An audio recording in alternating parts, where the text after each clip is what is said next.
This is Vikings United, your ultimate destination for everything Minnesota Vikings. Bringing together the most passionate fans, insightful analysts, and dynamic creators from across Skol Nation. Get ready for deep dives, spirited debates, and exclusive insights from Coach Cody. We're celebrating our community, honoring our heroes, and fueling your fandom with Pillars of Valor coffee. This is more than a show. It's a movement. This is Vikings United.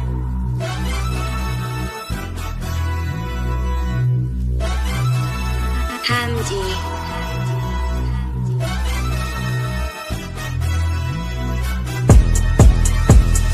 Purple and gold, that's all we know.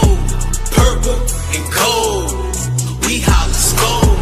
Purple and gold, this how we roll. Purple and gold, now holla Skol. Purple and gold, this how it goes.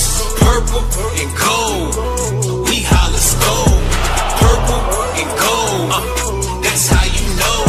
Purple and gold, now holla Skol. I'm representing Skol, the gang, you know the name. It's a Minnesota thing. Put that on the purple blood that's running through these golden veins. Hail, sleet, snow, or rain, regardless, we gon' go to games. $1 billion stadium on Sundays, they don't close the bank. Fail rarely, get your tail buried. Give his JJ to JJ on Hail Marys. I'm like Aaron Jones, I see the field clearly. Gain 150 yards off of 12 carries. And 2 tugs, I say you crack a can of ice cold whoop ass on the Packers fan. Downtown Minneapolis, we pack the stands and put our hands above our heads when we clap our hands. That's how we clap our hands, we put our hands above our head when we clap our hands. Now clap your hands and put your hands above your head when you clap your hands.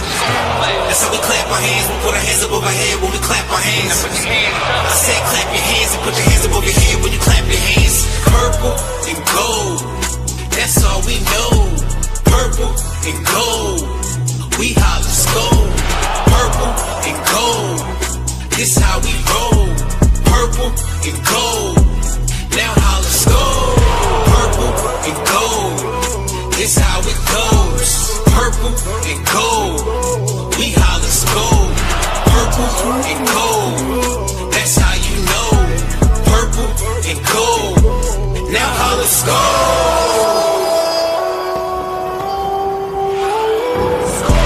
If you from Minnesota, let me know. If you from Minnesota, here we go.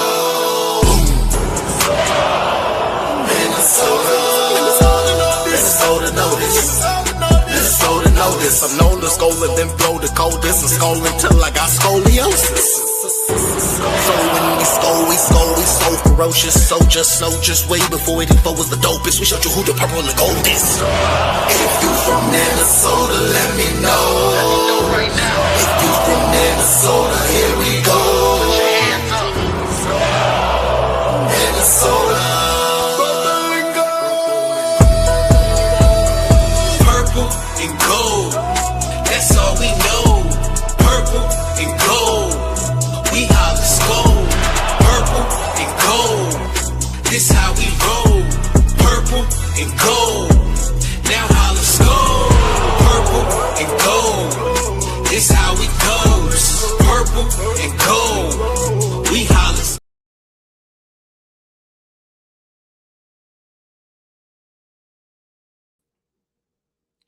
Welcome into another exciting episode of the Scene Project Sports Network. That's our boys with Purple and Gold. My name is Bubba Starts. I'm the host of the show. I'm joined as always by my co-host, Coach Cody. What's happening, Coach? How we doing? Man, we're good. What an exciting weekend of football. We're going to get into all that. We'll bring in Big B, our other co-host. What's up? What's happening, B? I hope you're keeping a pulse on the news wire, man. Like, coach is getting let go left and right. Coach is getting hired already. We got a lot of news to share. Well, I'm still waiting for the breaking news that Cody's been hired somewhere. I mean, yeah, openings. That's why we got to have you.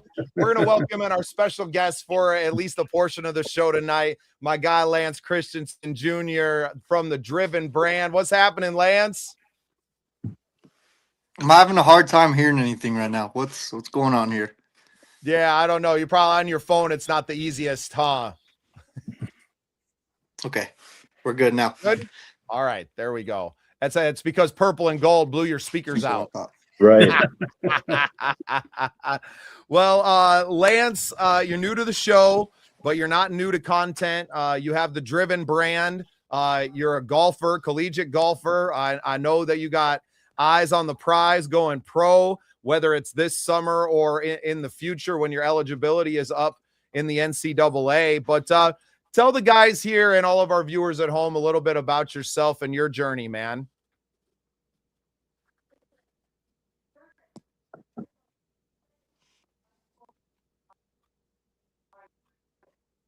Were you able to hear me, Lance? Check 1, 2. Can you guys hear me okay, Cody? Yeah, I can hear you. I can hear you just fine. Okay. I'm on my phone right now as well, and you got to do both volume settings. But when we get him back, I'll have you give him a tutorial. right. While we figure out Lance and his situation, Coach, what a wild weekend of football. Obviously, we had playoffs in the NFL, but we also had a national championship game last night. Historic run for the Hoosiers. Pretty wild to watch that season transpire. I'm trying to bring Lance back in and see if he can see it. Can you hear us okay now, Lance? There we go. Yeah, All I right. had to make it dramatic. What's up, y'all? That's all good. That's all good, man. Well, here, yeah, let's double back then. Let's get a little word out of Lance, and then we'll come back and we'll get a lot of football takes. Lance, a little inside baseball. Lance is a big Pats fan, so he's a pretty happy camper right now. But Lance, I wanted you to just kind of give us a little bit of your backstory. You got the Driven brand. You're a collegiate golfer, but I know you got eyes on the prize of going pro here, whether it's this summer or it's in the future. So tell us a little bit of your backstory, man, and then we'll get into the football talk. Yeah, what's up, everyone? My name is Lance Christensen Jr. I'm from the Kyle, South Dakota, in the dead center of the Pine Ridge Reservation. My story is I grew up playing golf pretty much my entire life, but from the small little town at Little One High School, I was the first Native American from the reservation to win the 2019 State A Golf Championship. And the story belongs is that I didn't have a golf course within 45 miles of me, and every single day I would travel that distance, and I would do the things. And I worked extremely hard, put in a lot of hours, and then I signed to play Division I golf. Was an All-American in high school. Played at the national tournaments and on the Golf Channel, things of that manner, and then played 4 years Division I golf, and then now I started my brand just this summer called Driven. Working on that now, doing things like this, like podcasts and stuff, trying to get it out there. And I'm playing my final year of eligibility at Colorado Christian University. They were the back-to-back Division II champions and runner-up last year. They lost in the playoff. So that's been a crazy journey. And I'm actually recovering from an injury right now. So there's a lot to be seen on Driven about the whole process and the whole journey. But I'm glad to be here. Let's talk football. Yes, sir. Well, and you're going to be a big part of our golf content over the course of 2026. And I got some big visions for following the rest of your journey and collaborating with you and Driven and the Scene Project Sports Network. And I see a bright future for us all growing together, man. So really excited to have you on the show tonight. Your Patriots got a big win in what I'm dubbing the AFC Championship game this weekend, with Bo Nix being out for the Denver Broncos, who beat the Bills on Saturday. That leaves a lot of things up in the air for them, obviously. How you feeling about the Pats, man? Yeah, Patriots, man. It's I definitely was saying like, hey, we could get a wild card spot this year, and then anything could happen. Like I said that at the beginning of the year, I thought we were gonna get 10 wins, but the fact that we went 14-3 and just, I mean, we played like a great season. Drake May broke so many records for 23 years old, the same age as me. It's just crazy. I did not see this coming at all, but I mean, I'm only grateful we're back where we belong, baby. B, what'd you think about that game? I know that was I think you were picking the Texans in that one, weren't you? Oh, okay. I don't know about that. Everyone else was though. No, I didn't really matter. I mean, I just didn't want the Bills in, just the fact that I'm kind of wanting to see the 0-4 versus 0-4 someday. But no, props to the Patriots. I mean, all the games this weekend were, good. Down except for the Seattle game, I think was a really bummer. But That one was over with the opening kickoff. They yeah, could have stopped right there, 1-7-6. yeah. But no, it was a good game. Good for the Pats. I mean, it just we were talking on my podcast, Primetime Blitz last week. This 2024 quarterback class might go down as one of the greatest since 83 or 84 when they had Elway and Marino and all them. I mean, just look at what they've done, just in the 2 years plus, since they got drafted. I mean, we almost had 4, second-year quarterbacks, going for the Super Bowl. So, it's going to be good, good for them. It's going to be a tough game to pick because, Denver without Knicks there is going to look a little bit different. So it'll be interesting to see, what that plays out to be like. Cody, what did you see from the Pats defense against CJ Stroud? What was it? End up 4 or 5 turnovers that they ended up forcing. I mean, it just didn't look well. Now, obviously, weather plays a little bit of a factor out there with the way it was snowing, and just the cold in general is going to have an effect. Now, I know you have some experience with indoor football, but you've been out in the cold too. You were at that Minnesota Gophers game when it snowed like a foot, weren't you? No gloves? Yep. Yeah, that was no gloves. That was fun. That was a fun time. You I'll need to never get you make one of these. Shout out to one of our sponsors, the Mosey. Check this out. There's a little like a blanket that you wrap around your legs. You could have wrapped this around you and been okay. I had to wear this indoors. It was so cold in South Dakota this weekend. I had to wear this indoors at the basketball tournament. Ooh. I mean, I say me, my wife. She stole it as soon as I came in the building. But yeah, that Patriots defense, I mean, they made CJ Stroud look unbelievably uncomfortable from the start. And honestly, I'm surprised they didn't try to pull him out for a little bit just to ask him, like, hey, man, are you even with us? Because he was struggling all day. now, Lance, is that just an effect of that shut down Patriots D? I have a good feeling of what you're going to say, but Oh yeah, I mean, I think I've been blessed with good defenses my whole life, not let alone the offenses. But like, here's the thing that like me and my friends were saying while we were watching the game is like Christian Gonzalez does not get a lot of TV time. I think there's a few guys on our squad that just like Carlton Davis and Christian Gonzalez who just shut down like sides of the field and make it so much harder for quarterbacks to really go to their number one guys. And then our linebackers are just they're not the most flashy guys. They're not gonna do the biggest hits or make the biggest plays in the world, but they just they just have to do their job at that point because you got guys like that. So and then you got guys like Mill Williams plugging up the middle too and getting sacks and stopping the run. So it's kind of nice to watch. Our defense is a lot closer to Seattle. I know it's a crazy statement, but our defense is a lot closer to Seattle than people think it is for sure.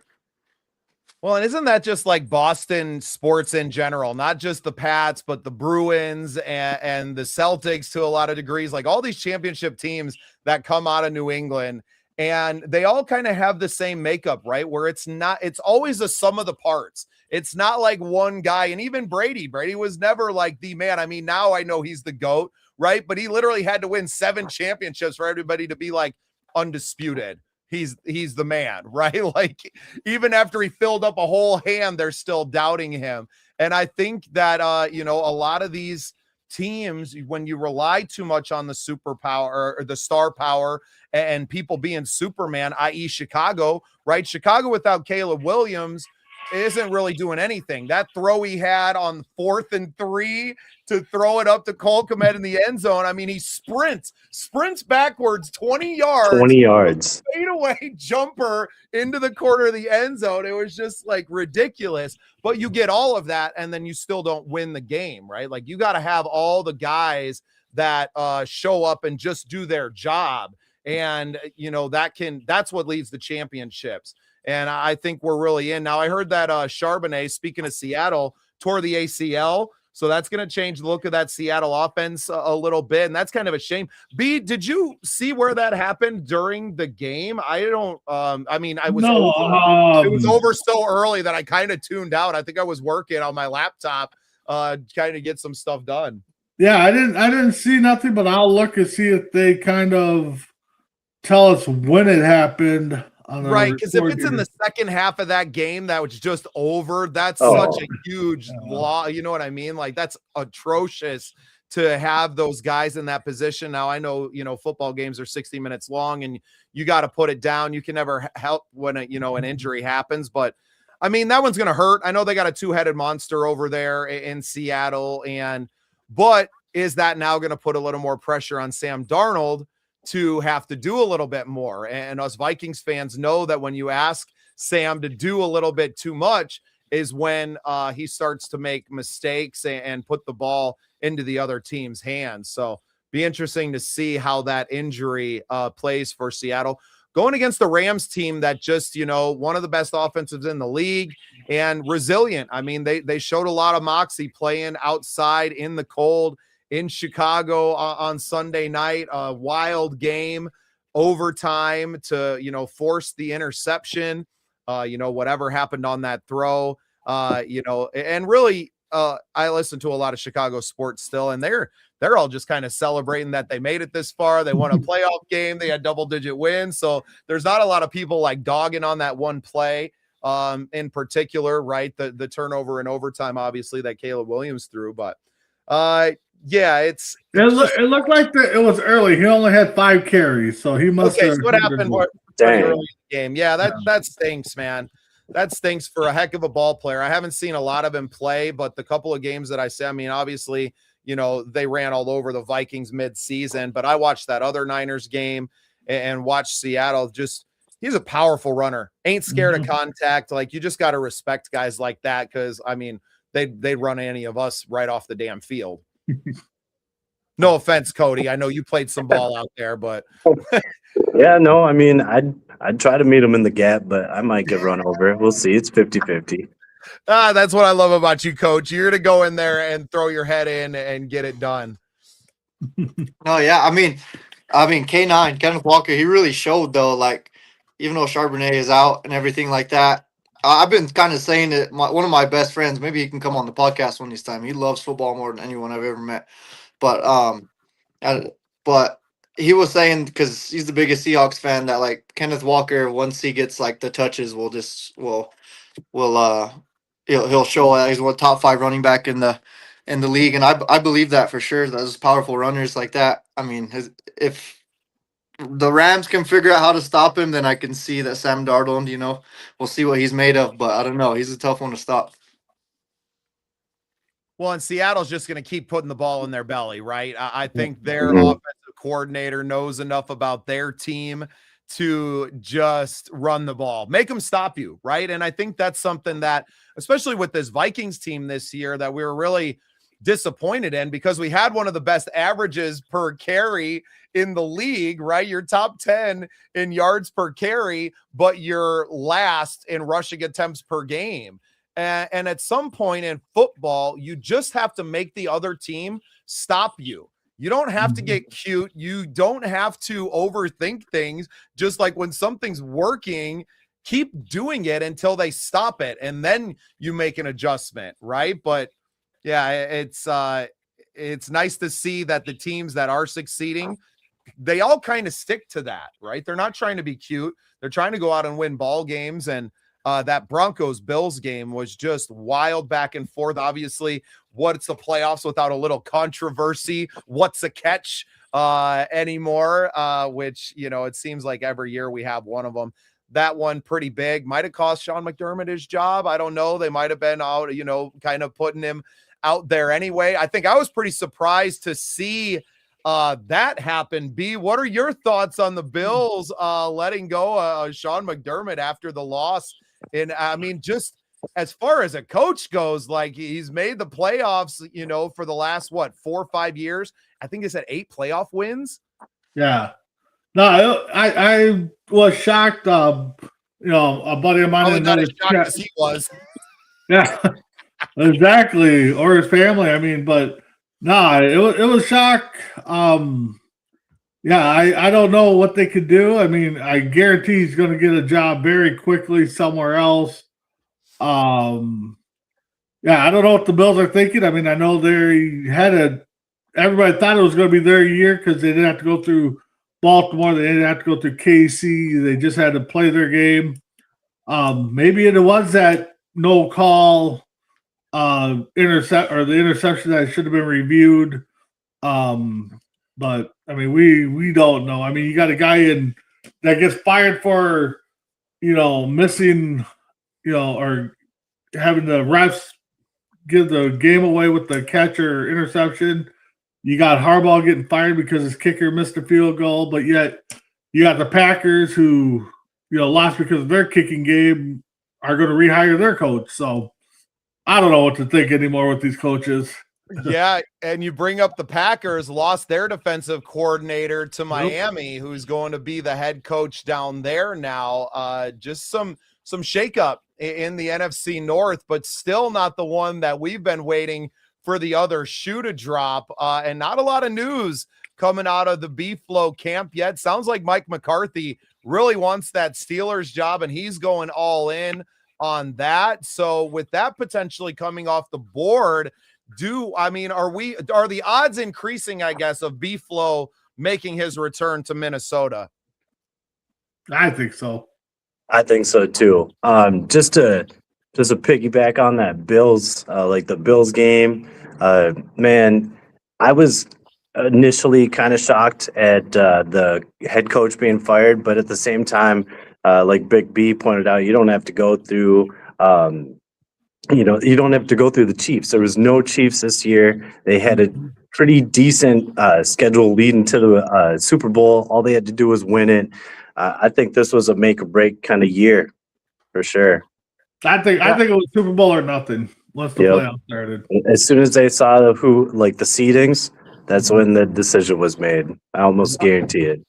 Most definitely, you can see it. All the teams that you kind of named there was like the Ravens, the Packers, the Steelers, the Bills. They're having a head coaching change here coming up and everything, but they all need to get over that little hump. And maybe for some of them, it could be crash and burn, and have to rebuild from scratch because of the coach. But some of them, it could pay off, and I think you're kind of seeing that with the Patriots right now. I'm just saying, kind of seeing it with the Broncos right now too. Kind of seeing it with the Seahawks. So I think that's kind of the trend, just a newer style of football. Yep. Yeah, well, and your Patriots kind of went through it, right? Like you had the fall off with when Brady left, and you had the extra year of Belichick. Things didn't go well. You lose Belichick, you kind of shuffle the deck a little bit. Things aren't quite working, but it really seems like, Mike Vrabel's built himself, and obviously I think culture is so important to sports, and we talk about it a lot. We talked about it a lot last week with the news coming out about Jordan Addison being arrested and just kind of having, cancers on your team like that, right? Guys that just can't get right. And when you're trying to build a championship culture, that you usually don't have that. So it sometimes it can take a little while. I mean, the Bears have been rebuilding since '85. So, I've lived through that my entire life. They've had one good year. I've said it all year, whether they Cutler, baby. Whether they won or lost in the playoffs. I think beating the Packers for that franchise was a big kind of monkey off the back, especially with, the whole Rodgers, I own you quotes a few years ago. And just there was some things that, as a fan base, it really crushed. It was nice to see some positivity out of my family. I'm from Chicago, Lance. My family's from Chicago. I grew up in South Dakota, but all my family, both sides are from Chicago. And that's like the one thing that unites the city really is Chicago Bears football, because you're split with the baseball teams, right? Not everybody's into hockey, even though the hockey team was really good for a stretch there in the 2010s. But the Bears really unite the city, and it was nice to see it. Happy for the Bears fans to go out and get a win and get over that one hump, but they're in for it next year. You're going to face a first place schedule now. You're really going to have to show up and show out. And, now you got a bunch of guys coming into free agency. They're going to want a little bit more money than they did before, right? We won a playoff game and we're contenders. So I need more. It really is going to come back to that front office being able to build another contender and to see where they're at.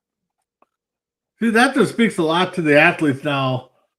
Back in the day, watching football, everybody stuck together. Hey, let's run it back. Let's see what we can do. We knocked on the door. Let's knock it down this time. Now, like you said there, Bubba, everybody's, they're looking for the rings and championships, but they're also looking to get paid. And, with the sport that has a salary cap on there, you're going to see a lot of changes. To me, I'm old school. I kind of wish teams would just run it back. Hey, let's do this again. Let's see how many times we can do this. Be like the Bulls back in the 90s. Let's win 6 of 8, and until you know what? If they don't sign Pippen to that 12-year contract for no money, they never win all those championships. Whatever.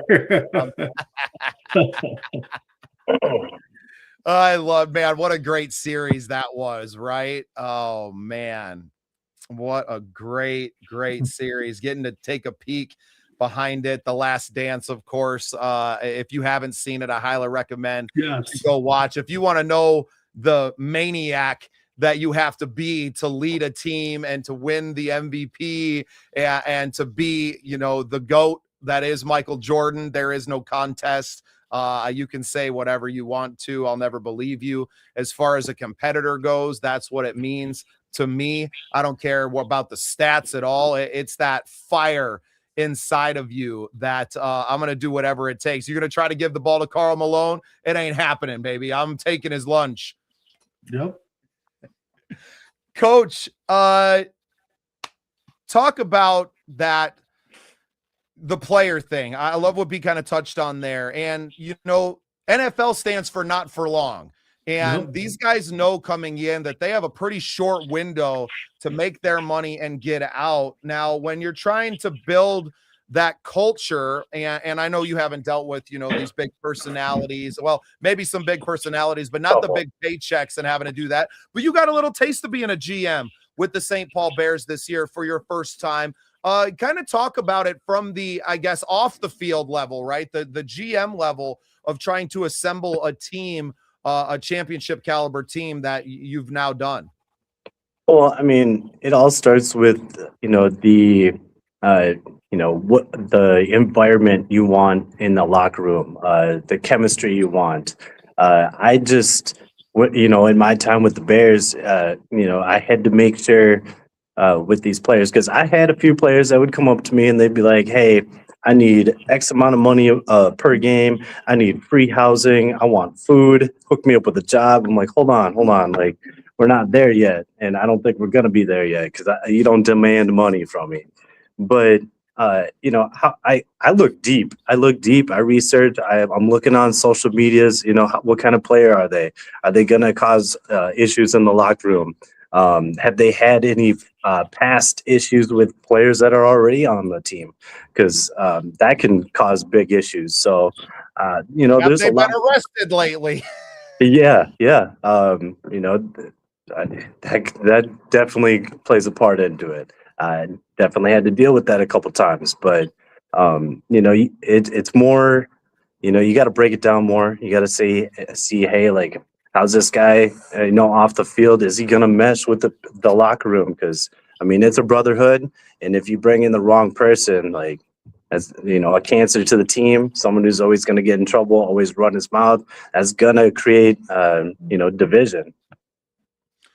Well, and now it starts in the NCAA, right? They're not just seeking the money once they get to the league. There's NIL money in NCAA athletics, even on the golf teams. Look at Lance here. He's getting some of that money playing Division II NCAA golf. So imagine what these guys that just played in a national championship at that football level, are doing, and the demands that they're going to have moving up into the league in the near future. Lance, can you kind of talk about the process of the NIL? And I know it's kind of happened since you've been in school. So you remember a time when there wasn't that as well.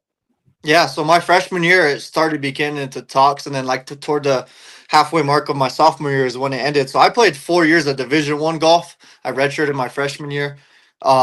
And I actually was at New Mexico State University where Diego Pavia transferred before he transferred to Vanderbilt with, and I knew him a little bit. And yeah, the NIL money, it's real.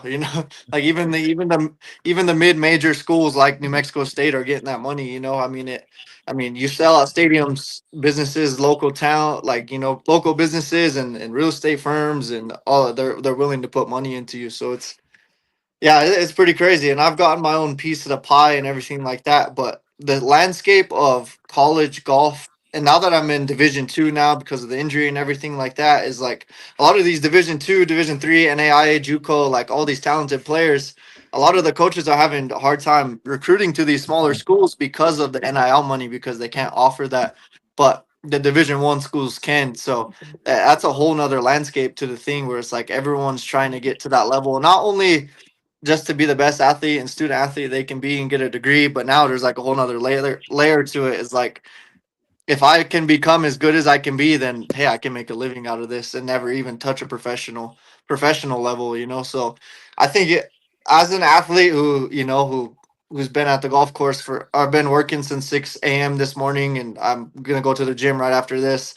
I love it because this is my life. I put in um, more hours in my sport than most people do in their jobs. So for me, I love every aspect of it. But then there also is the side of it that can bring an ego to these athletes too, as well, like you were saying. So demanding or thinking they deserve the money and things like that. So I guess there's two parts of it. But for a guy like me, I guess I love it.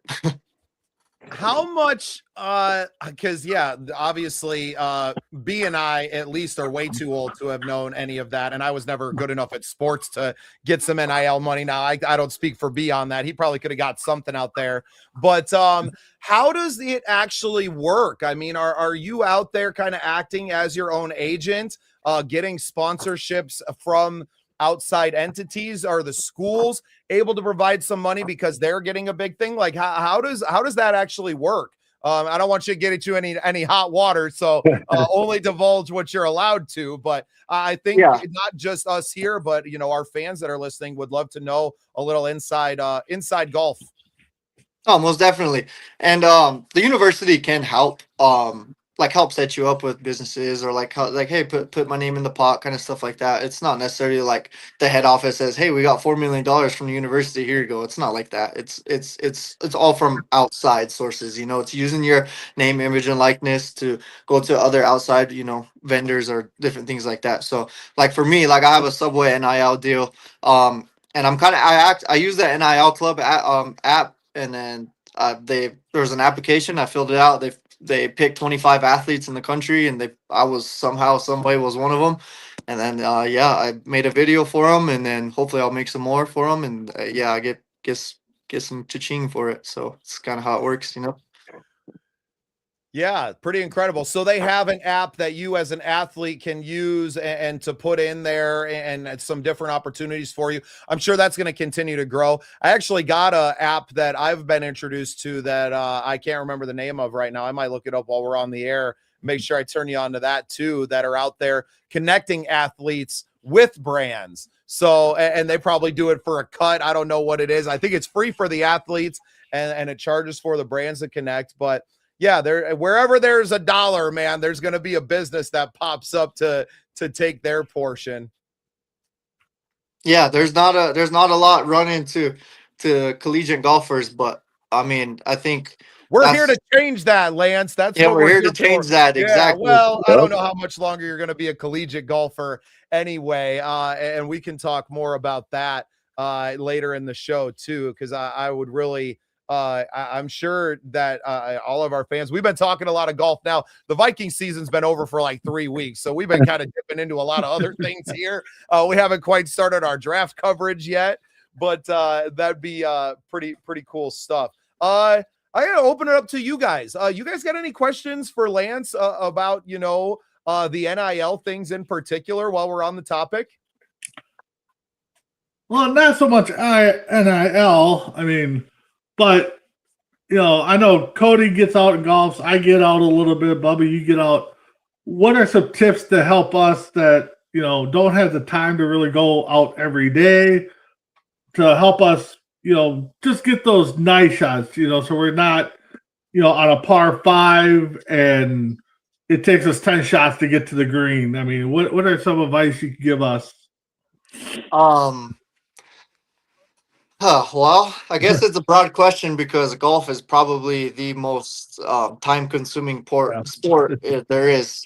Well, I think so, anyways. But um, I would say for me, if I can answer that question to somebody, is just like one, get fitted, get clubs that actually work for you if you are somebody. But if you're not somebody who's that invested in golf, just learn how to hit a shot from 150 yards on in, right? Everyone thinks you got to figure out how to hit the drive, and you do. You got to learn how to get off the tee box, but it's the biggest club head in the bag, Learn how to hit it 100 or 200 yards in the middle of the fairway, and then from there, just learn how to get your ball on or around the green, and your score will drop tremendously. But if you're you're blading them over the green, put them in bad positions in the bunker, doing things like that, then that's when the scorecard starts to jump and jump and jump, or you're hitting a pitching wedge into the water, stuff like that. So just learn how to hit an 8-iron decently in the air, every time, and you'll get a lot better. I can All right. Yeah, learn how to putt too, yeah. Take yourself to Treasure Cove or whatever it is out by you guys and hit that putt course. Yeah. There you go. No, I like that because, I mean, off the tee, I can grip it and rip it, but just getting on the green, that's another like 6-7 strokes for me. So so I agree with that. But my question for you, how many hole-in-ones have you had? Any? Oh, yeah. I'm one of the few guys that has played as much golf in hours as I have, and I don't have a single hole-in-one, but I'd have 3 albatrosses and I don't even know how many hole outs, but I have 5 or 6 from above 150 yards, but never had a hole in one. So, Wow, Man. Yeah, I don't know. The day's coming when it does come. Though, I'm always saying Hey, you've been waiting to do it on camera, Lance. That's all. You've been waiting to do it on camera. Those days are coming. We're all going to get out on the course together and be working on Lance's game.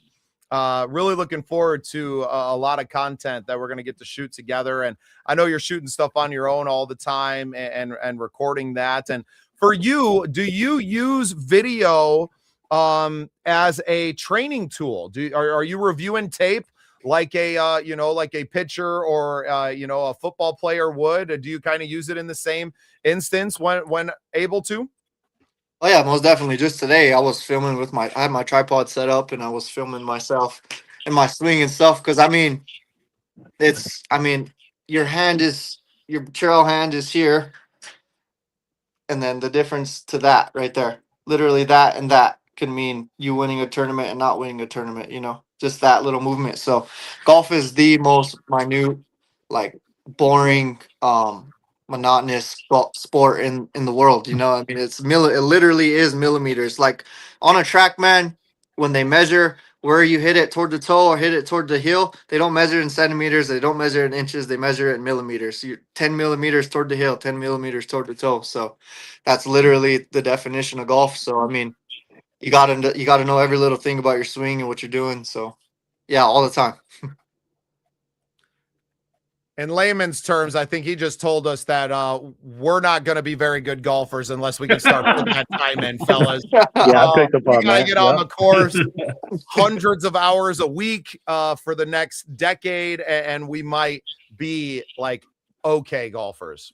I have heard, though, a lot of people say that the first step is, if you want to pick it up, is to get clubs that are fitted. I've heard that one from plenty of people. So it was a game changer for me, because then I could finally stand over the ball and feel comfortable, because I had clubs that were probably a half inch too short. And you don't think that would be much of a difference, but it was massive. It was a massive difference. And just having stuff that you want to be comfortable when you're playing. And for you, you're a big dude, right? You're not just going to go grab, we used to have a Play It Again Sports in Rapid City, Lance. Yeah. I'm sure you remember. And you're not just going to go up and grab a set of used clubs and get out and be Tiger Woods. It ain't. You're going to be Tiger woulda, shoulda, could been. Yeah, exactly. And then also, in golf clubs, there is there's different like flexes in the shaft too. So like you could go and play it against sports and think and then you're like, oh, this looks good. Like it has a nice head on it. It's like, oh, it's tailor made. I only got these for $200. And then the shaft is like swinging a stick, like it's like a pool noodle, so then you'll never hit a good shot just because the head is good. So like knowing not only the length, not only the weight, but like how stiff is the shaft, and like how does it match your swing speed or does it match the way you like to hit the ball too? And once you get to that level, you get some lessons.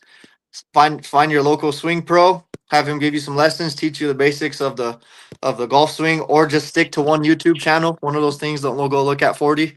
And then after that, the only advice I got for you is practice. There's no other way around it. How important would you say is a good coach, right? Somebody that can analyze the swing and to give you a little bit of pointers, even if you're not seeing that person on a, weekly basis, but just having like a little bit of direction. How important is that to, I mean, not just golf. I think that's probably to everything in life, but was that a game changer for you growing up that you had one person, and you can shout them out if you want to, that really took you from I'm passionate about this game to I can be really good? Oh, most definitely. Um, my I was blessed to have my dad, or somebody who just absolutely was obsessed with golf. He taught himself to swing. He got swing lessons from a head pro at Arrowhead Country Club back in the day, and then he got second at state, and it was when he was in high school, and like won a bunch of tournaments and stuff like that, smaller stuff, and like and was just a really solid golfer. So as soon as I was big enough to walk, I had a club in my hand, and so I was lucky enough to understand the swing and stuff like that. Once I got to college, I was kind of on my own. College coaches don't necessarily help you with your swing as much as you think they would. They help you with the mental game, course management, how to go about this, that, and other, chipping, putting. But like with the swing, they're kind of standoffish with it because it's like it's its own language, like there's only certain few that can speak that language. So it some college golfers have that type of coach, some don't. But so I had to get my own swing coach and I had to get my own lessons, and I went out to Dallas and I get to go out there to the Chris Como Teaching Academy. um I love this. uh, So he says, Mr. Lance, what's your mindset when you have a big tournament coming up? What do you do to prepare? And I think on the mental side of that, because golf is probably 90% mental, as someone who sucks at the game, I know that once I've hit a couple of bad shots in a row on the course, but the preparation going into it, and you've played enough tournaments to have a lot of experience in this field. Is there, are there rituals the night before or the day of? I mean, obviously you kind of have your your practice regimen out there, but is there any superstitious things that go into it as well? Or No, not really for me. No, there used to be when I was younger for sure. But like I said, like going out to Dallas, going to see my coach, or just like kind of touching base with him, getting a ground level. Like I said, your hands here or your hands here. There's a big difference. So, getting those little things done. And then after that, it's just going through my checklist. How is my wedges? How are my distances? Am I hitting my 60, 101 yards this week? Or am I hitting 99 yards? Like I did that today. Like I've decided like I can hit my 60-degree 105 yards, but a smoother 60-degree where I don't have to swing as hard as 99 yards. So just doing things like that. Getting my putting nice and locked in, going back to the fundamentals, and then just going out and playing. After I do all those little fundamental things, go and play, and then just believe that you can do it. That's the one thing about golf is like you don't have nobody out there helping you, no team like football. You just got to believe in yourself. After you do that, believe in your hard work. would you say that most of the college coaches are kind of hands off on the swing because it may do more harm than good to start giving you advice? Because when you've gotten, I would assume most collegiate golfers, by the time they made it there, you've probably been playing for a decade. You've probably had the same swing mechanics for at least 5 years, right? Kind of coming through high school and maybe into your college days. Is it more that they're worried about screwing something up and not helping you recover, and it just not being worth the squeeze to make small adjustments at that point? No, yeah, I mean, kids will have a feel our whole entire life in the way we swung the club our whole entire life, and then if a coach tries to just switch that all around, I mean, it can be detrimental to someone's game, and someone's mental too. It can change a whole player's like just whole mindset about the game as well. So, I mean, you can't go to college hitting a draw your whole life, and then the first week he says, "No, you got to hit cuts." You know what I mean? It's kind of like it'd be like teaching Tom Brady, who has the perfect fundamental throw, to start throwing it like Patrick Mahomes. It's just not necessarily, you just can't do that. So I think that's why a lot of coaches are kind of standoffish with it. But then there are some coaches who like they take that time to understand what the basis of your swing is. Like, what do you like to feel? What are your fundamentals? What are your bad habits?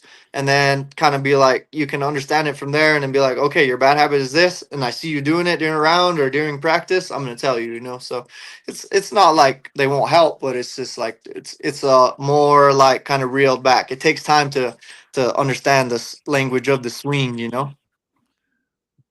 Cody, he touched on something there about changing mechanics of that. Have you ever, because you coach at a different level, semi-pro, in this professional world, is there times where you've had to change the mechanics and have maybe had a negative effect on a player, and it's had kind of the reverse effect of maybe what you were trying to accomplish?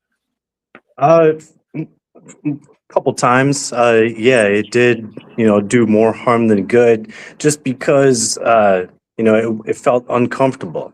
Everything new, especially when you've been doing a technique for so long, whether it's your back pedal, opening up, and if they're even, they're leaving and you're just running, but you know, it just takes that time, the repetitions, like you said, the practice, and the awareness to know what you're doing wrong. Some coaches, I could see it in golf. You got there for a reason, and it was your swing, something about your swing, and you know, they might not want to, I guess, do something or teach you something that's just gonna like throw you off completely. But it's that that uncomfortable feeling, right away. But once you have the repetition and the practice, it just all comes natural.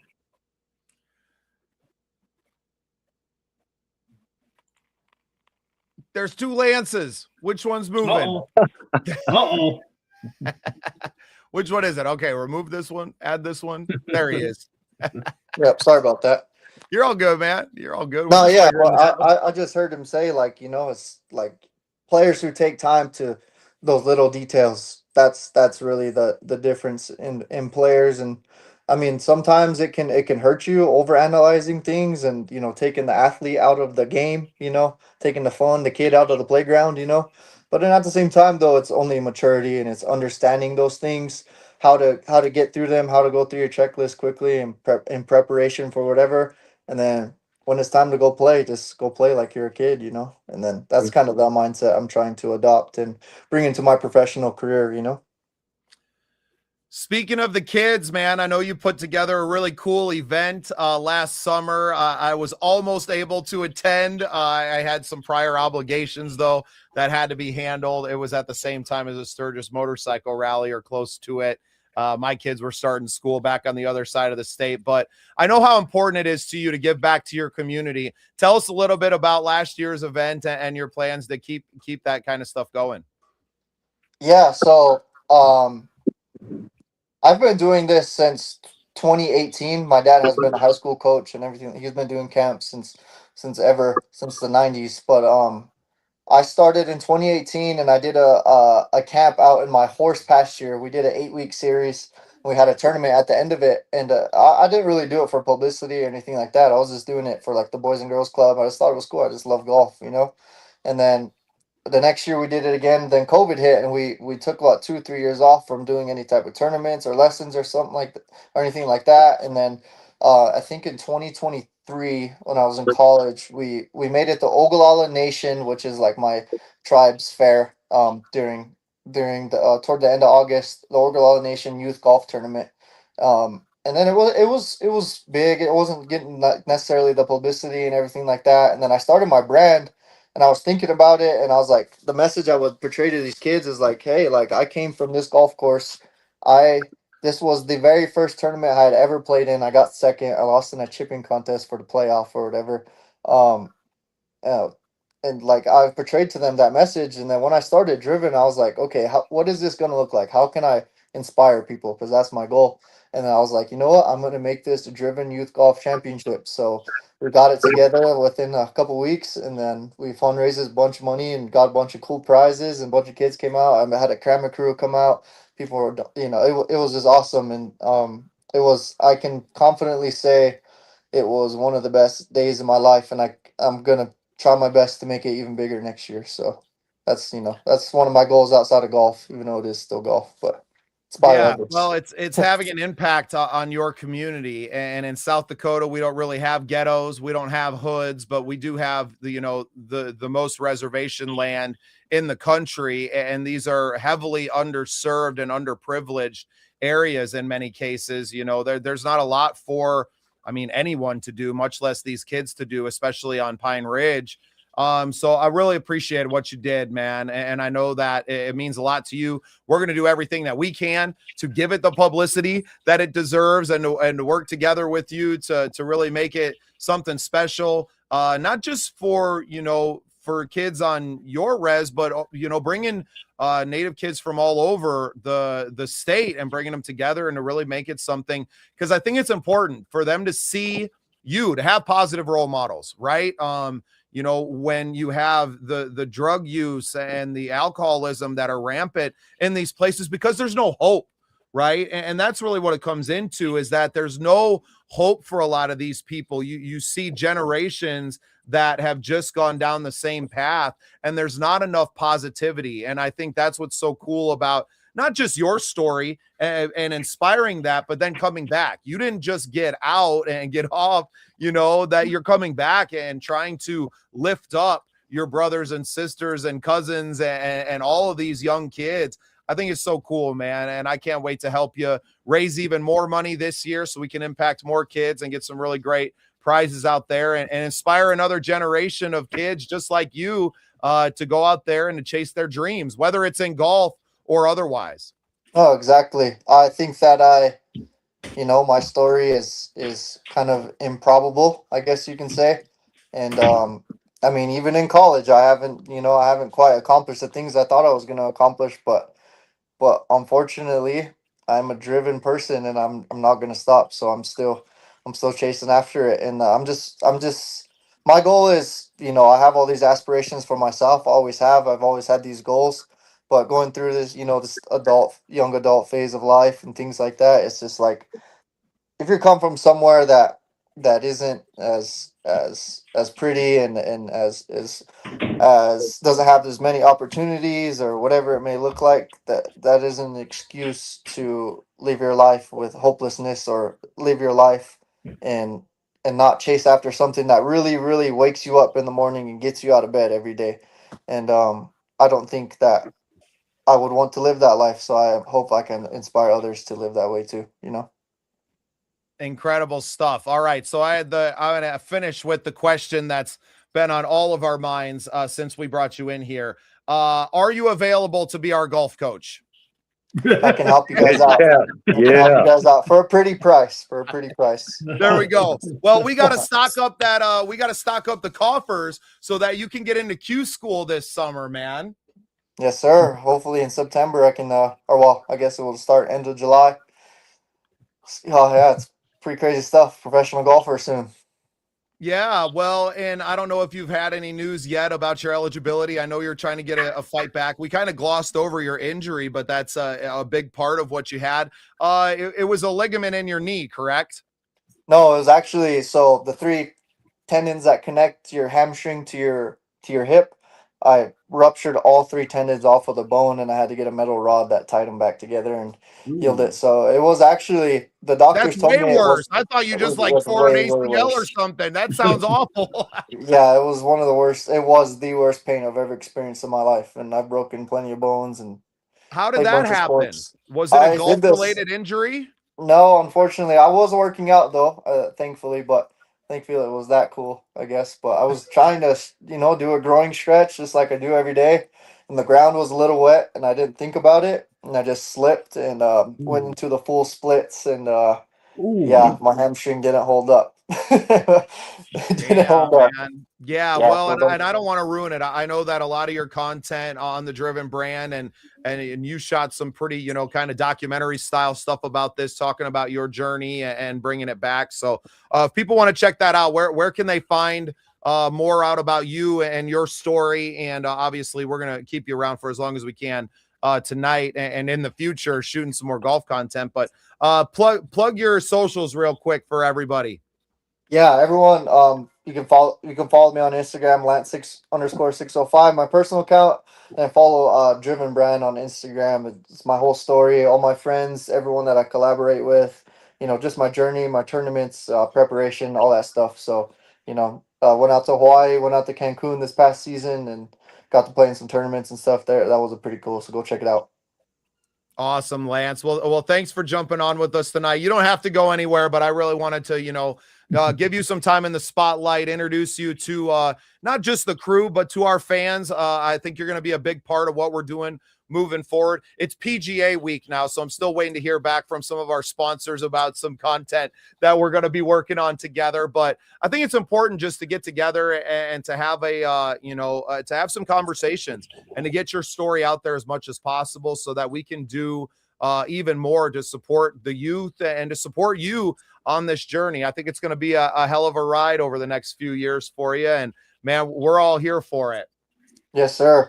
I would really love to stay and keep talking football and how my Patriots are going to win the Super Bowl and get 7, but I would really love to. But my buddy's waiting outside. We got to go hit our last gym sesh. There you tonight, go. so Well, hey, I'll see you that guys was later. Lance Christensen Jr. Y'all are going to be seeing a lot more from him. Lance, thanks for joining us tonight, brother. Go get your workout in. Remember to stay driven. You got it, brother. Thank you. Man, what a dude. What a dude, man. What he's been through in his life to battle off of the reservation here in South Dakota, which is about as bad as it gets, and to be where he is now, and then going through the injury, right, to kind of climb it, play Division I, have her this injury. I mean, it cost him his scholarships, it cost him everything, and obviously everybody's going to get to hear a lot more about that. But he's on the comeback. And that's where we're kind of catching him, right? And not so different from your story, Coach.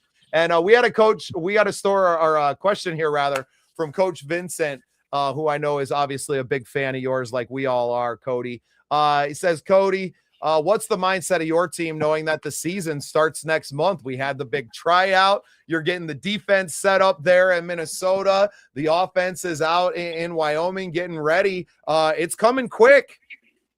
Yeah, no, it is coming quick. And I told all my players before Christmas, I was like, hey, these are the dates for camp, for the game and everything. Get yourself ready now, get locked in and stay locked in, because after Christmas, New Year's, time's just going to fly. And I mean, our game's in less than a month, our first one. And we got camp. We're going to be leaving for Wyoming later this month. And, we come back, maybe have a practice or two, and then it's game time. Everybody's ready to go.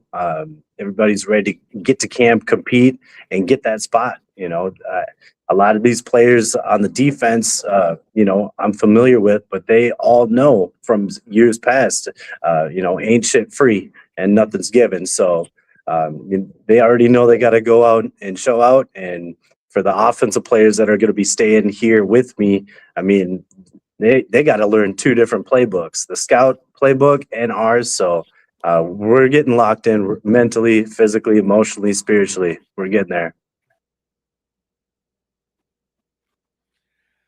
B, I know you've spent a lot of time with Cody, obviously his journey with the Bears and everything. Any questions off the top of your head about the season to come? I'm sure you know some of the players that are playing out there. Kind of give you the hosting duties for a minute here. I guess it's just, Cody, for you, I mean, you got the offense working down in Wyoming. You got your defense here. I mean, How hard is that to kind of get chemistry between the team and the locker room? I mean, that's going to be kind of a challenge, don't you think? Yeah, it's going to be a little bit of a challenge just because of the chemistry part. But this next weekend, like I said, heading out there for camp, this is going to be not only tryouts, training camp, but time for us to mesh, get to know each other, try to get familiar, because it's going to be a brotherhood.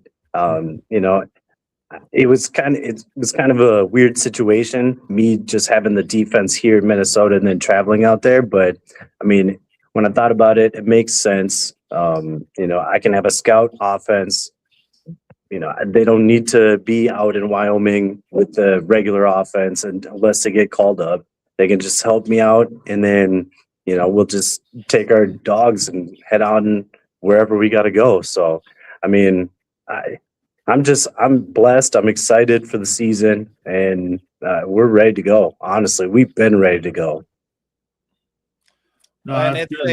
it's a pretty unique situation, I would say. You guys got the text change set up. You got the Facebook groups or something that everybody can get in and kind of bust each other's balls like the locker room to stay tight. Do you got something like that? We do have a few different chats, a couple different apps that we use, but it's all been love. It hasn't really been any chirping or nothing.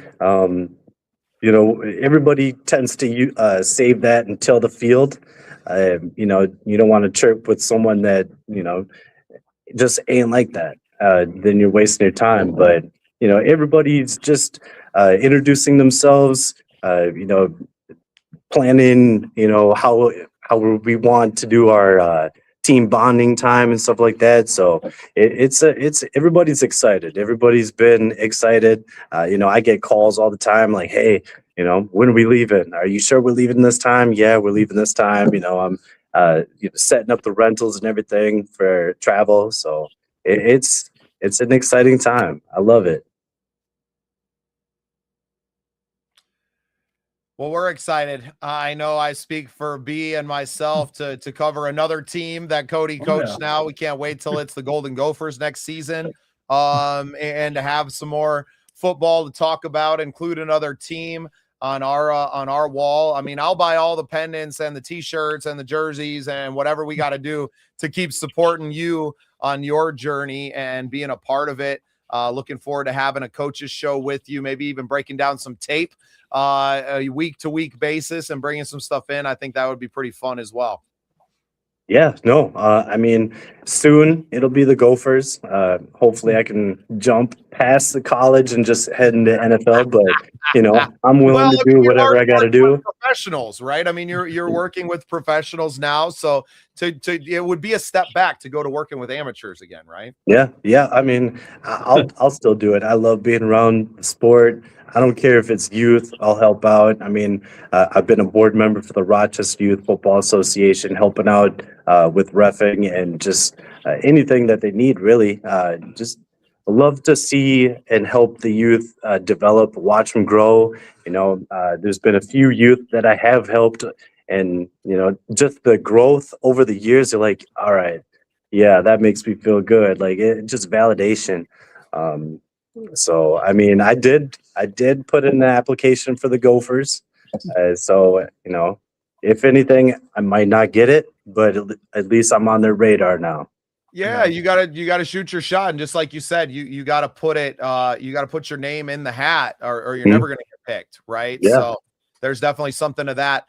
Speaking of youth organizations and football, shout out our guy JJ Kern. It's his birthday today, so happy birthday, JJ! Appreciate what you doing for me to invite me out to the MPFL Youth League and to see what you're building out there. We're gonna be seeing his boy be getting out there and crushing some skulls in Minnesota high school football here next season, I'm sure, even though I know, he's just a young man still, but he'd probably kick my ass, being perfectly.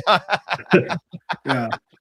So Cody, can you give us a little insight of what Denver's locker room's like, losing their quarterback? going with the backup.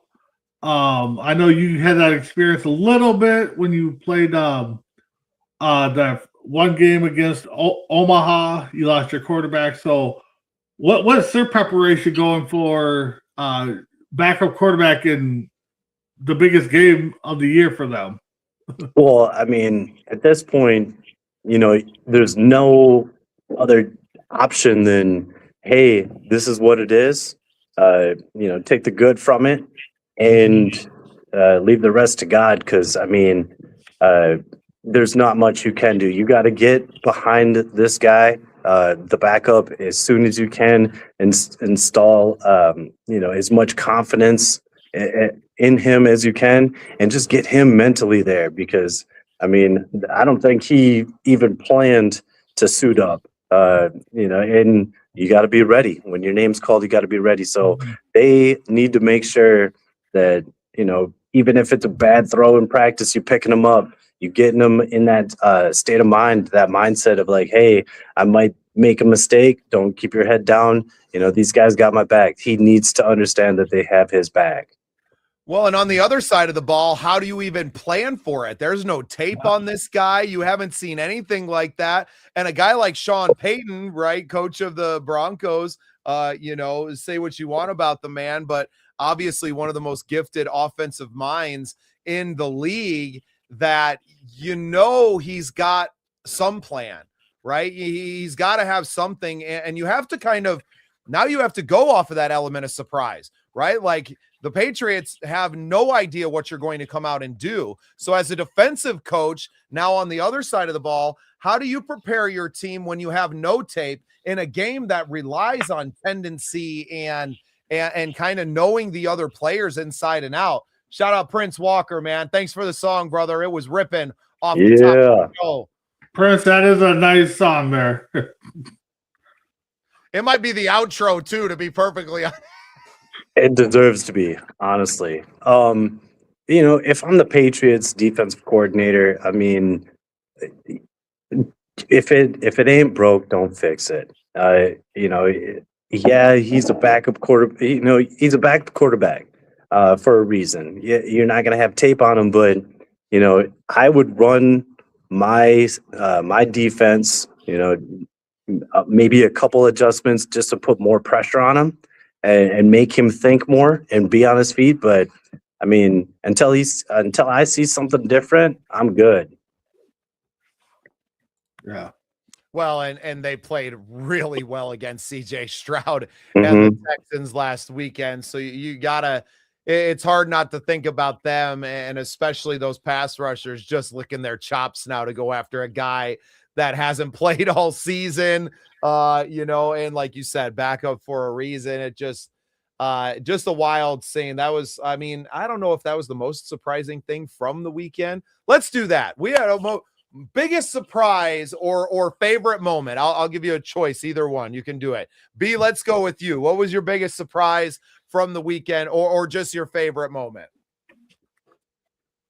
Since Minnesota has a young quarterback, it was nice to see that. I mean, yes, Caleb threw 3 interceptions, but it was nice to see a mobile quarterback not panic under the pressure, kept his team in the game, maybe got lucky at the, with that Hail Mary pass, but it was just nice to see that, if you give the guy time, he's going to develop. He's good. I mean, yes, they're going to make mistakes, but I think, just overall, see the growth of Caleb Williams from last year to this year should give us in Minnesota here a little hope that, this could happen to McCarthy. Just got to give him time, got to give him that team. But no, I mean, that was a good game, outside of the championship game last night.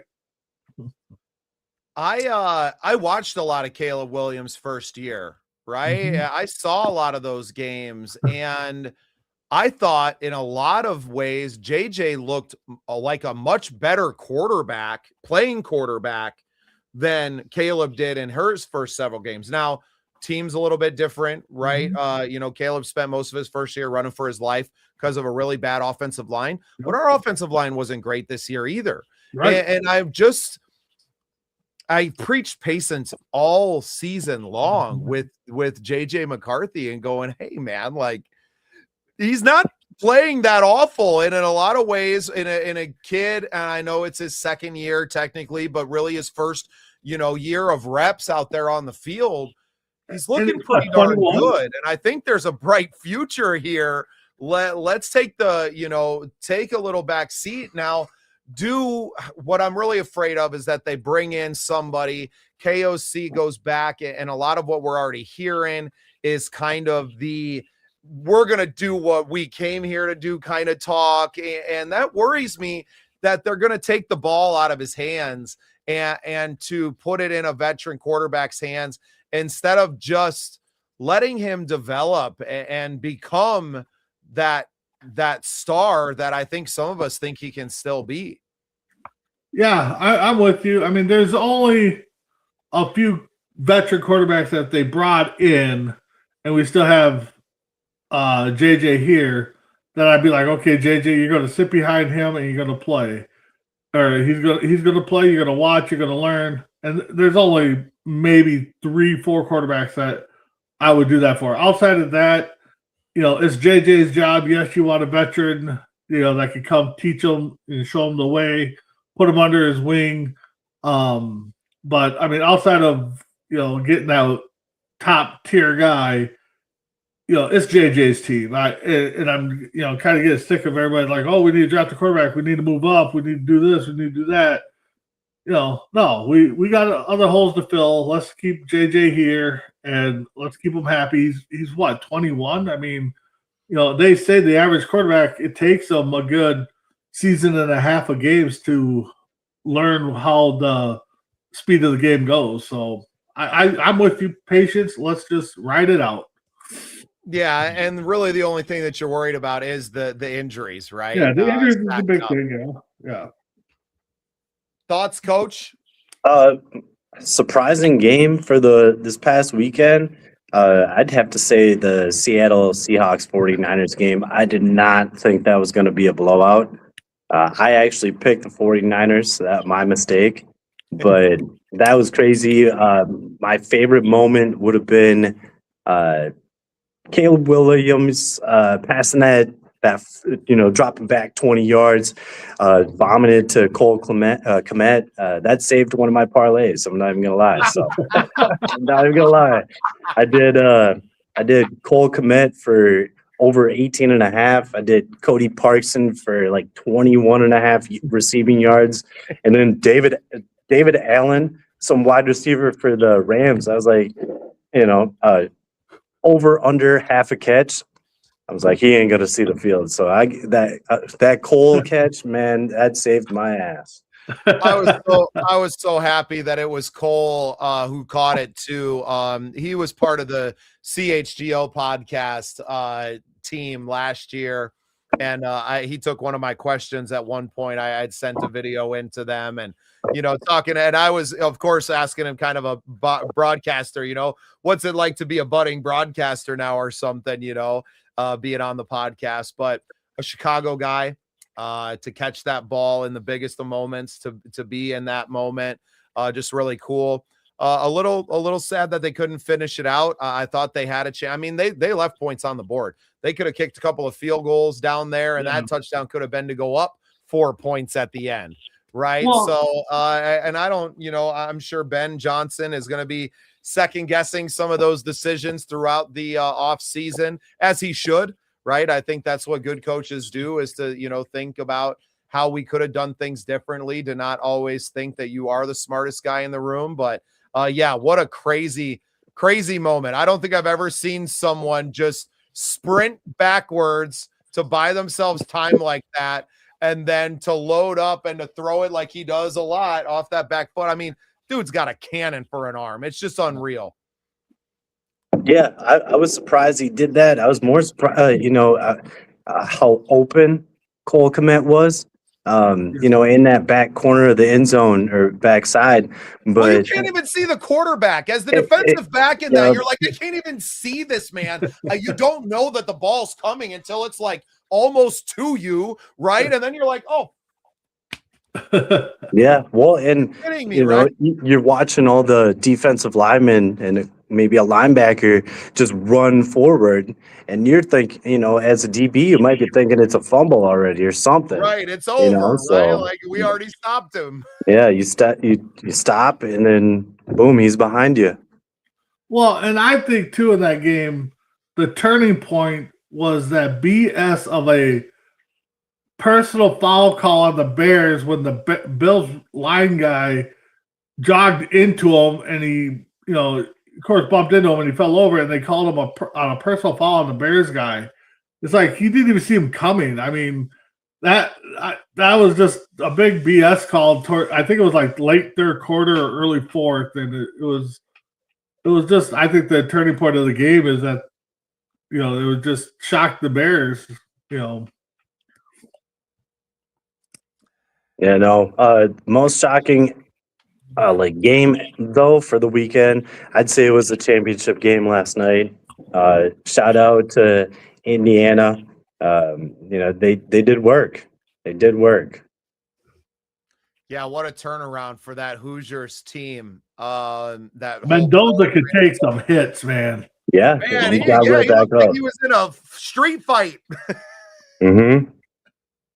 Yeah, I feel sorry because he's going to the. I feel sorry for him because he's going to most likely to the Raiders. I just hope they got the protection. That team. Well, that's true too. I mean, they're going to get him in plenty of street fights, even though they don't play in Oakland anymore. I mean, yeah, right, but I know we're going to talk a lot about draft down the road, but if I'm Oakland, I'm looking at all avenues. And Mendoza, props to him. I mean, the first hit he took to that last touchdown drive where he got, collided at the 3, I think, spun around and tries to reaches for the goal line and gets hit again on the side.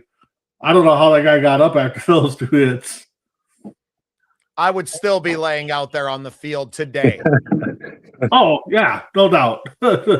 Yeah, you probably cover me in all the snow that we're getting, just so I can, heal up. But yeah.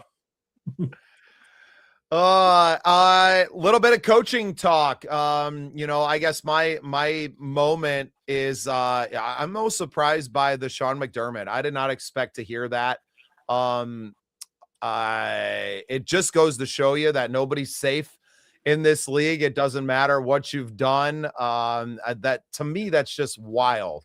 I understand that they haven't got there yet, but I don't see how firing your head coach gives you any confidence that you're going to get even back to that level next year, right? Like, to me, that's wild. Organizationally, it just seems, I don't want to call it malfeasance. Maybe misguided is a better term, but that's crazy to me, right? Like we're fighting to even win a playoff game, right? And it leads you to kind of look at the Vikings team and you're like, should we fire a KOC? Like, should we just make a move?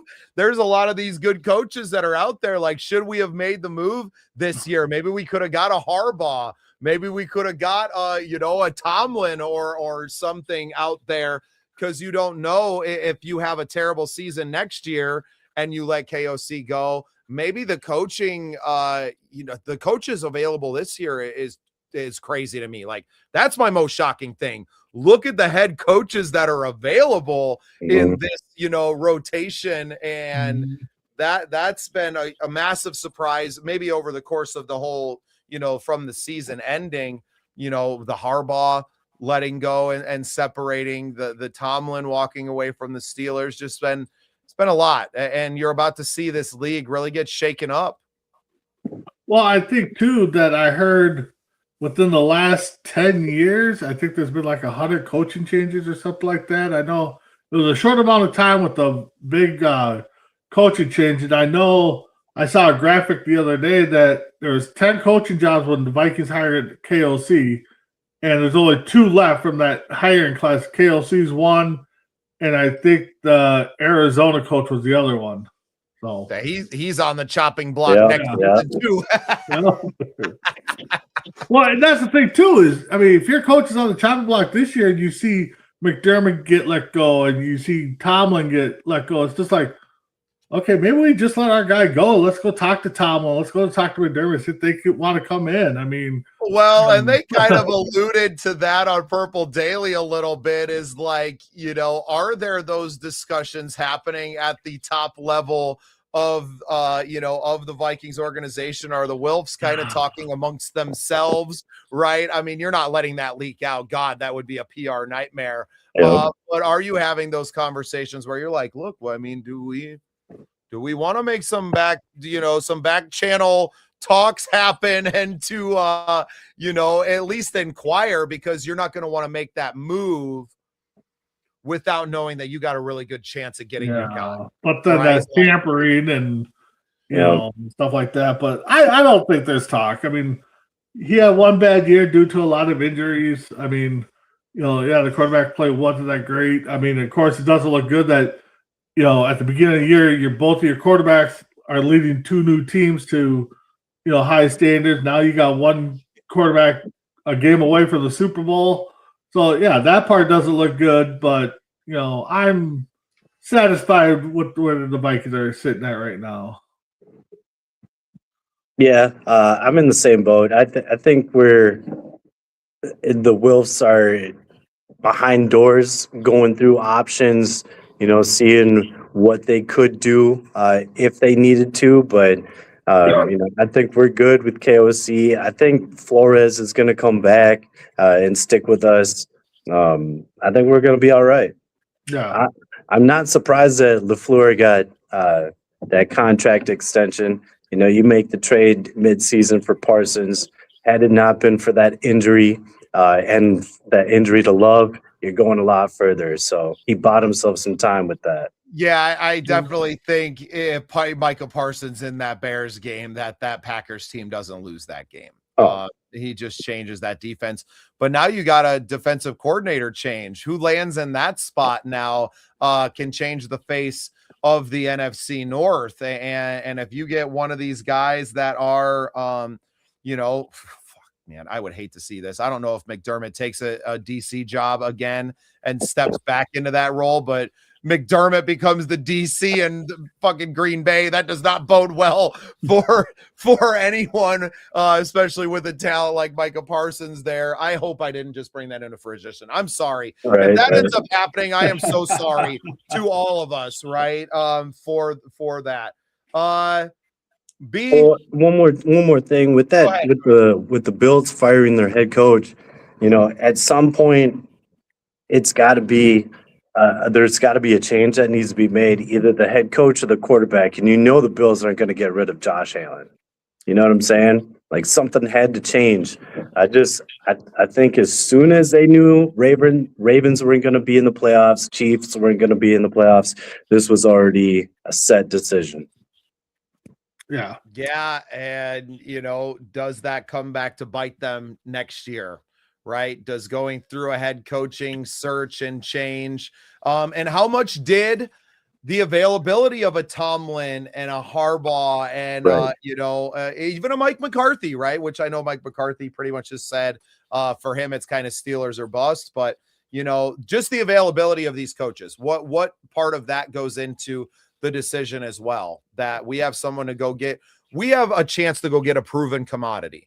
Right? You're not taking a chance on somebody else's OC or DC and elevating someone, a first-time head coach. You got guys with real experience in this league, the real playoff experience as well to add in there. I wonder how much of that goes into that decision on there, or if there were already talks, at that point, and maybe they got their eye on somebody. I know a lot of that's going to come out probably over the next 7 days, and you'll see who lands in the job. Will kind of speak to that as well. Any things that we didn't cover? I got a couple products that have been sent to me that I want to introduce you guys to, but I wanted to save them for the end of the show, so it's easy for me to clip out and send to them. No, I think we pretty much covered everything. I mean, everything from the playoffs to, a little bit of golf, the national championship game for college yesterday. Shout out Kurt Signetti going from taking a 3-9 team in 2 years and just completely turning it around. Did you say it's the first undefeated season all the way through the national championship like that? Mm-hmm. It's been a while, I think. It's been a while, and for Indiana to do it, a non-football school to build that program into a historic winner is freaking wild. That's crazy. And I love that mindset. I kind of have that same one of like, hey, I'll take this team that is low prestige, low wins, and let's see what we can do. Let's make magic. Why not Indiana? He said it. Why not? Well, and the thing is if you're going to make another sports movie about a team that comes together, I mean, Indiana is definitely one of them. I mean, remember the Titans. I mean, they brought two schools together to, I just think it is like Coach said. I think it's all on chemistry. Everybody buying in with what they're selling. Everybody's counting us out. We can't win. I mean, that's all I heard. Indiana didn't belong there. They got lucky against Ohio State. Wait till they made Ohio State again in the playoffs. They're going to get ran over. Well, Ohio State didn't get there. Oh, Miami's going to take care of them. Miami could do. I mean, it turned out to be a good game, but props to Indiana, like Bubba said. A non-football school in the Big Ten, just made themselves a football school. So, I mean, props to them. Pretty incredible stuff. Man, we're getting really good at this. I thought this was a great show. Shout out to us. It's our team. It's about going to war with the guy next to you, right? It's about going to battle for your guys, and that's what builds great culture and builds great teams. And really happy to have introduced Lance to you guys tonight, because he's going to be a big part of this team moving through the summer and some of the extra content that we'll be shooting around the golf course. And yeah, we're on the golf tip side, we got some big plans for a show. Just that we've been talking to some sponsors and some different things to bring in their tech so that I can hit balls at home. I can send the data over to Lance, and he can tell me what I need to do to shave a few strokes off the game this year. So looking forward to that and helping everybody, right? So I got a couple new products that I want to talk to. B, you're a big food guy, right? Well, yeah, I mean, even Cody's a big food guy, even though he looks like doesn't look like it. Yeah. Well, that's because he goes 100 miles an hour, 37 hours a day. And honestly, I'm eating like 7 to 10 times a day. So I had a Cajun seasoning company reach out to me. Shout out to Lucky Cajun. He sent me a whole big bag of them here, man. All different types for all of us. So this is the tailgate seasoning packages, right? So I'll be bringing all these when we get ready to get cooking for tailgate season and barbecue season in the summer. I want to give a little bit of I love it when people send me a little bit of ad reads. It says, crack one open, you'll smell the difference immediately. We grind fresh in small batches and it shows. Fresh ground just tastes better on the grill. You're darn right, man. Appreciate the Blackwell family for crunching these up. I put some on my steak and eggs. I think I used this one on my steak and eggs. This is the Black Label, kind of good on everything, your burgers, your anything. This is, I think you say that Bulgasari, maybe, I don't know. They're Cajun, man. I'm not that big, but this is a Korean chili sauce. Ooh, I need that. Ooh, yeah, you sure do. I need that. A little Asian persuasion for your barbecue. Love it. Can't wait to cook with these things. Shout out to Blackwell and Lucky Cajun for sending us some of these things. We can't wait to get more grilling. Unfortunately for us in the upper Midwest, it's been cold as the last bit here, so we haven't been able to get out to the grill. I have a charcoal grill. You guys go propane or charcoal? Charcoal. I got propane. I've never been able to get a charcoal grill lit. But I do think there's better food on a charcoal grill, open flame, definitely.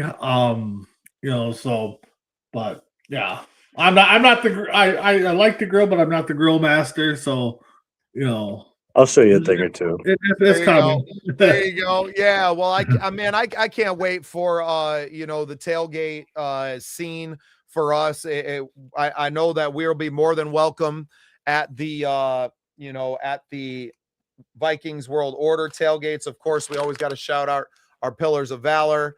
Shout out to them. I'm gonna huck one of these on a sled dog and send it up your way, Cody, and hopefully it gets there. Winter finally got here. I feel like it got here, and it is a cold, bitter bee. That's why I need my Mosey, y'all. These things are sweet. So really, really proud of this company because they took what we do. I know you've been at some cold football games, wrapping your jacket around your legs, bringing the extra blankets out. This is actually an insulated, like almost a skirt, right? So it wraps around, and then this is why my wife stole it, right? So it actually wraps around and covers you up. It Velcros on so that you can actually walk around in it too. It's got pockets on it. This thing's badass. This is the first time I actually got to put it on. I know you can't see me here. I'll put the camera down a little bit. But yeah, so it actually is just like a Velcro skirt blanket, right? This thing's freaking sweet. My wife stole it immediately.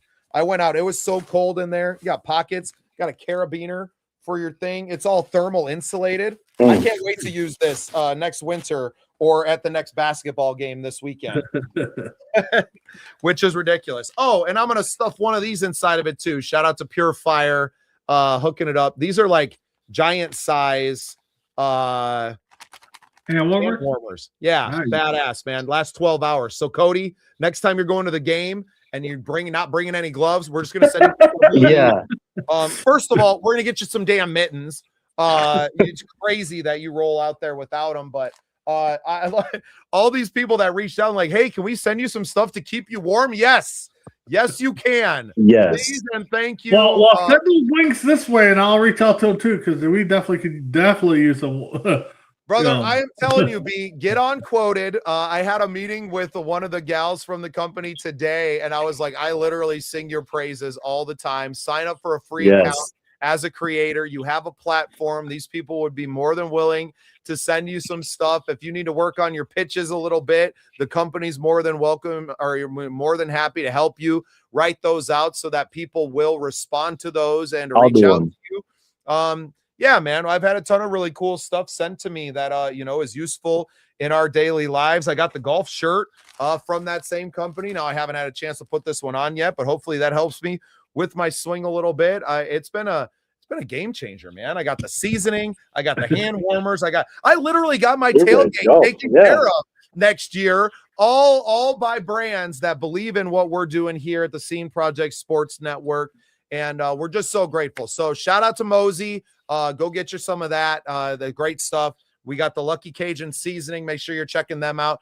These people are going to be features on the show over the course of the next few months as well, and shouting out more of them as I get to go out and use them in the real world a bit more. We'll be doing that. Pure Fire as well, because winter ain't over, fellas. It's really just getting started. So it's going to be cold until probably April here in South Dakota.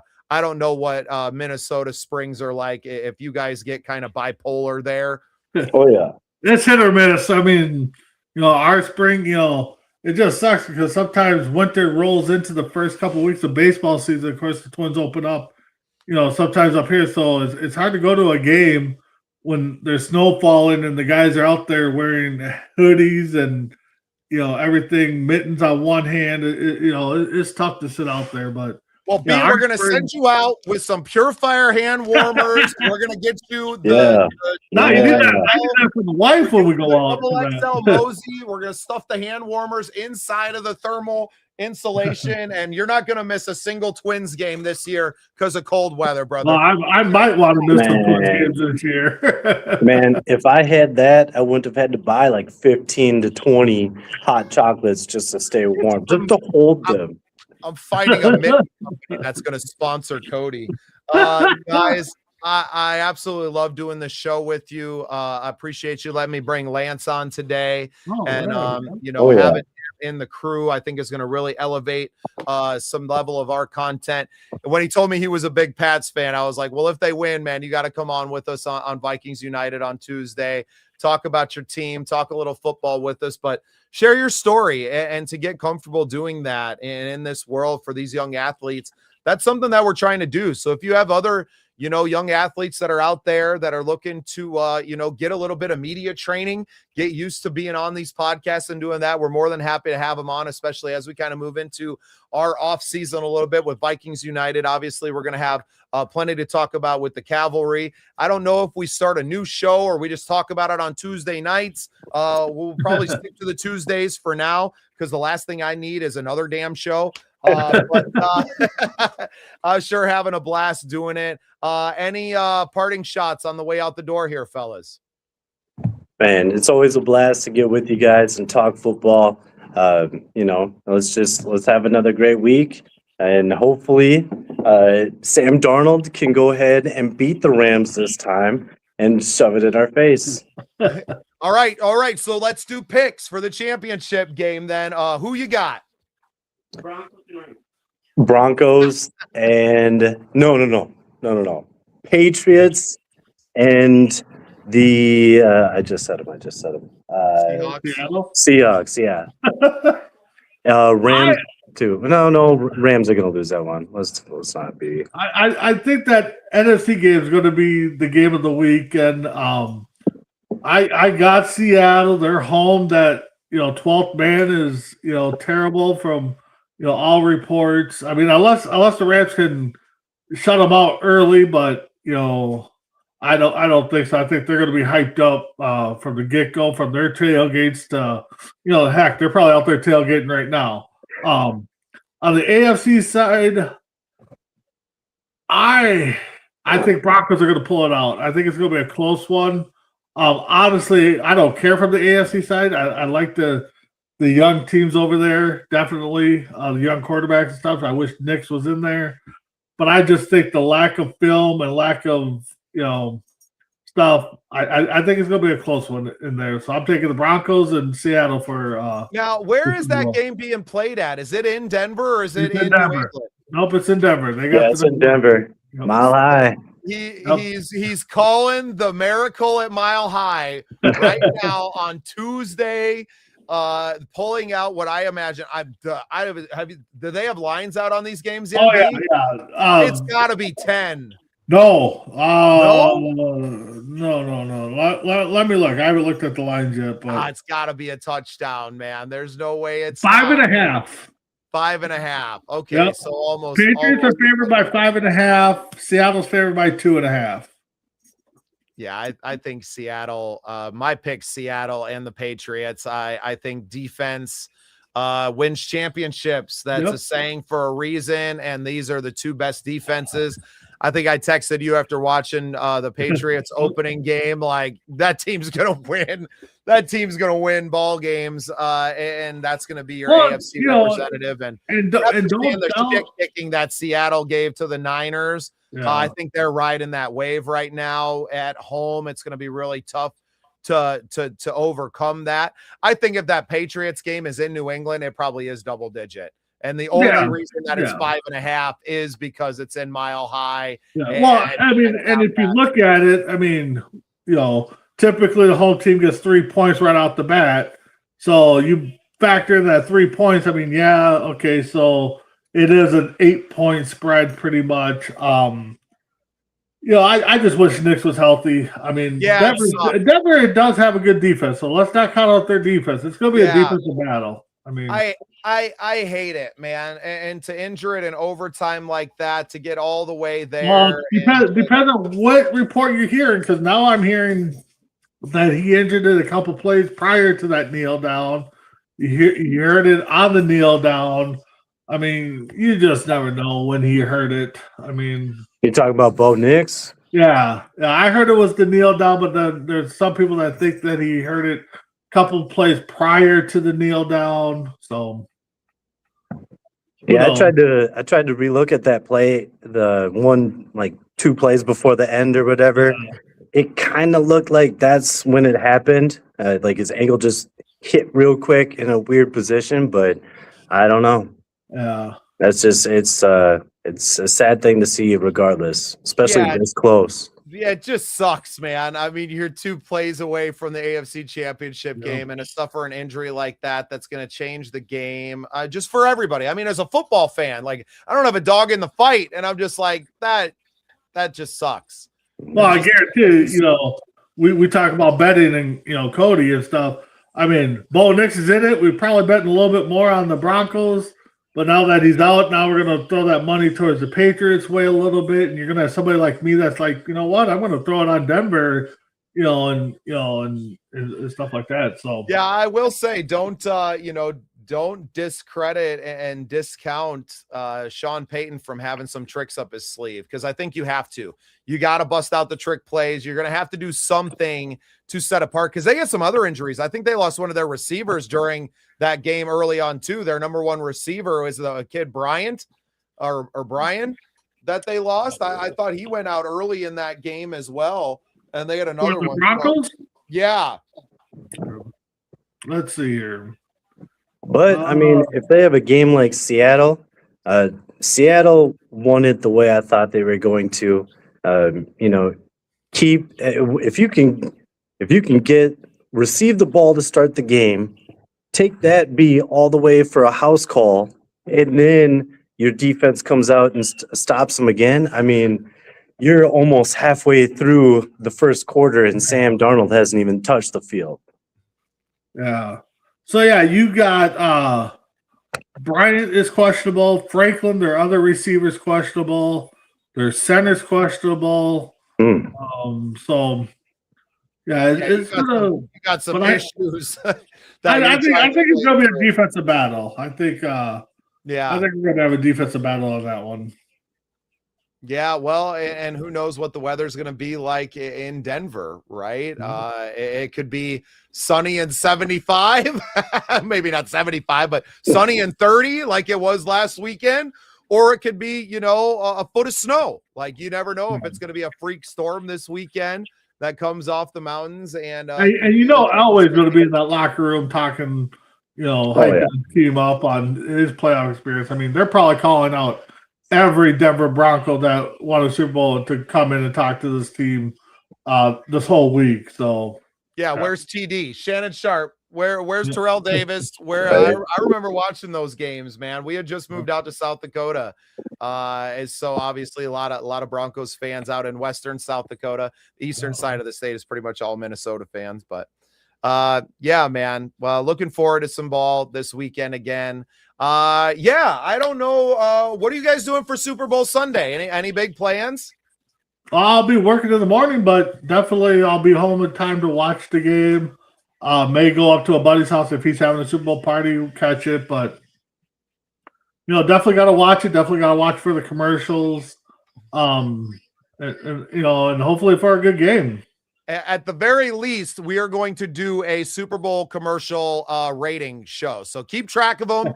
I want to, I don't know if we're going to rate every single one of them in a ranking, right? But I want to do like top 5, your top 5 commercials from the game. We're going to talk about it on a post show. Well, I know for sure I'll be taking a nap at halftime over watching Bad Bunny sing. I couldn't tell you one Bad Bunny song. I don't know what my plans are for sure for the game. I actually got a text message from a buddy. He texted me. He's like, "Hey, I got a spare ticket to the Super Bowl. Do you want to go?" So I'm trying to figure that out. I got a lot of stuff to switch around. Oh yeah. Wow. I saw it and I almost dropped my phone. Bro.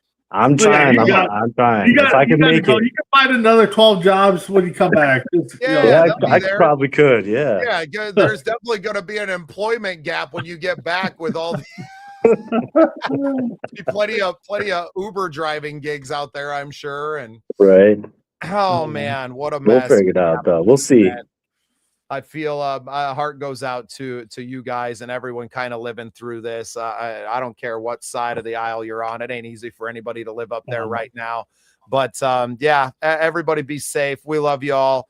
This has been another great episode of Vikings United. I've had a blast doing this show, getting to talk ball with y'all and to talk life. And really that's the beauty of football, is that it has so many parallels with life, and it is the greatest game for a reason. So with that, fellas, I'm going to let you go. We will reconnect next Tuesday, talk about these championship games. Maybe we'll start to divulge into some of the draft talk now that the college football season is over, Cody. So if you got a little bit of time to do some homework, maybe dig up just a few of let's talk some DB, since that's your realm. Let's talk some DB prospects next week, because B sent me a mock draft that he did today, and in that, the Vikings selected a cornerback.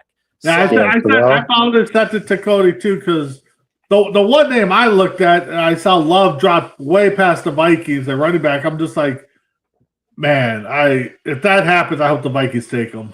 100%. 100%. Well, you need help at running back, and a bell cow running back for this team. Maybe that's enough to get KOC to run the damn ball, but I'm not holding my breath for that one. Yeah. All right, guys. Well, this is Bubba Starts here, Big B from the Coast to Coast Entertainment Network. Go check out all his stuff. You got the show tomorrow night, B? Yeah, we got Primetime Blitz tomorrow, and then Thursday morning, me and Tim will be on early to do some rankings of certain birthdays in January. So awesome. All right, Cody already dipped out on us, and he must have got a work call. Yeah. Oh, yeah, it's snowing up there. He's probably working all night too, man. Yeah, probably. Well, for everybody here and for Coach Cody, who's always working 13 jobs, this has been Vikings United. We love you all. We'll see you next Tuesday. Have a good one. SPSN.